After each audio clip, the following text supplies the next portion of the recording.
At some point, though, I did return to Iran, to my Iranian culture, and it was not just food. Part of me was always like very sad, and I couldn't figure out what it was. And it was basically cutting myself off from a culture I grew up in, not accepting it.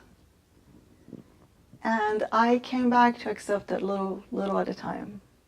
And I think I managed to find a place in between that, had a huge part of Iran, huge part of my American culture, and a huge part of being Jewish. And once I found that spot, it was okay. You need to have still certain detachment from all of them. And maybe it's basically what Walden is about also, to be able to choose from various cultures what talks to you and what nourishes your soul. And once I found that, I was happy. I remember visiting my father in Israel. They had this terrible 2-bedroom apartment, just really miserable. So I went to visit them, and they didn't have air conditioning. It was summer. It was really hot. It's desert air. There was no place to sleep. I was sleeping in the dining room table, on the floor, on the carpet.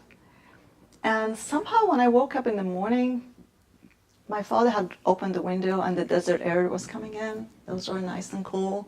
And he had turned up the radio to the Voice of Iran that he always listened to, like he did in Iran. So when I woke up that morning, it was like something had changed in me. I was like, the air, the sound of Persian spoken. And then that very same summer, my daughter was with me as well. We went to Jordan to visit Petra. And even though there were sort of enemy countries, Israel and Jordan, and the borders had just opened, it had its own comfort because the faces were familiar. They looked similar to the faces I grew up with in Iran.